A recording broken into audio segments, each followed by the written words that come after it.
ওরা কালকে এটা করিয়েছে প্রেসকে দিয়ে, তার কারণ গদি মিডিয়াকে দিয়ে, তার কারণ হচ্ছে ওরা তো আপনারা জানেন ইডি সিবিআই ইনকাম ট্যাক্স সবাইকেই চমকায়, এবং সেন্ট্রাল ফোর্স যে ব্যবহার কাল করেছে, এবং তাতে যে নতুন পুলিশগুলো অ্যাপয়েন্টমেন্ট হয়েছিল যারা আমার হাতে ছিল না, তারা ভীষণ মেয়েদের মেরেছে, বাচ্চাদের মেরেছে।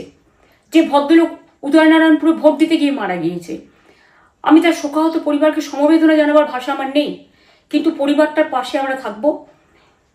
এবং যে তৃণমূল কংগ্রেস কর্মীরা এমনকি সাংবাদিকদেরও মেরেছে, আমি যেখানে ছিলাম ভবানীপুরে চক্রবেড়িয়ায়, আমি বাচ্চাদেরও মেরেছে, মহিলাদেরও মেরেছে, একতরফা মেরেছে। যাদের তৃণমূল কংগ্রেসরা জীবন দিয়ে লড়াই করেছেন, মার খেয়েছেন, তবুও তারা এলাকা ছেড়ে যাননি। অনেককে ইচ্ছা করে অ্যারেস্টও করা হয়েছে যাতে তারা এজেন্ট হিসেবে কাজ করতে না পারে। বিশেষ করে ভাটপাড়া, জগদ্দল, নোয়াপাড়া, এরকম অনেকগুলো জায়গা আছে। এমনকি আমাদের এখানেও ভবানীপুরে সারা রাত ধরে রেড হয়েছে। আমি সারা রাত দুদিন ধরে দুরাত ঘুমাইনি। তাই আপনাদের কাছে বলবো, ওটা বিজেপির চক্রান্ত, এবং বিজেপি এত করেও মানুষের অধিকার থেকে মানুষকে বঞ্চিত করতে পারল না, এবং তাই বিজেপি শেষ খেলাটা খেলেছে প্রেসকে দিয়ে, যাতে উল্টোপাল্টা বলে আমাদের মনোবলটা কর্মীদের ভেঙে যায়, মানুষের মনোবল ভেঙে যায়। শেয়ার বাজারে ধস নামবে আসল সত্যিটা বেরোলে। সেই জন্য শেয়ার মার্কেটকে সান্ত্বনা দিতে গিয়ে, এটা আমার কাছে স্পেসিফিক খবর আছে, এইটা করেছে। এবং আমি পরিষ্কার বলছি, 2016তেও সেম জিনিস হয়েছে, 2021এও সেম জিনিস হয়েছে। ওরা কিন্তু বারবার করে যা এক্সিস্ট পোল যা দেখিয়েছে, টোটালটাই দেখিয়েছে বিজেপির কথায়। এবং আজকে তো আপনারা জানেন নিরপেক্ষতা বলে ভারতবর্ষে কিছু নেই, সব একপক্ষ হয়ে গেছে। আমি তাদের বলবো আমাদের কর্মীদের এবং মানুষকে সাথে থাকতে, যাতে কাউন্টিংয়ে সবাই সমানভাবে আজ থেকে পাহারা দেয়।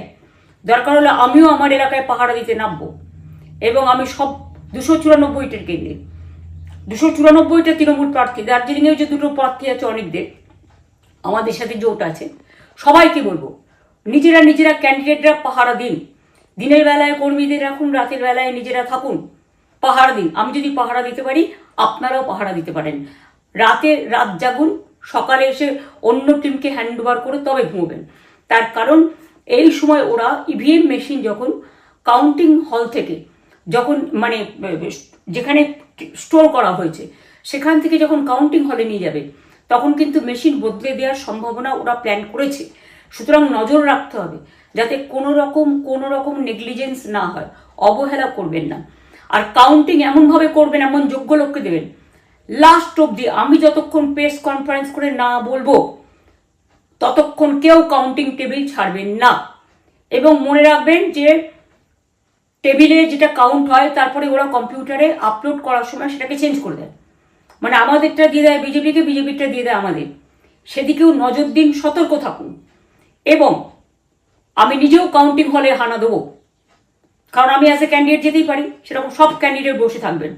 যখন দেখবেন আপনাকে ওয়াশরুমে যেতে হবে বা আপনাকে খাবার খেতে যেতে হবে, একদম স্ট্রেট মনে রাখবেন একজনকে বসিয়ে বিশ্বস্ত, যাতে যাকে কেউ টাকা দিয়ে কিনতে না পারে, তবেই যাবেন, তাছাড়া যাবেন না, তাও 2 মিনিটের জন্য।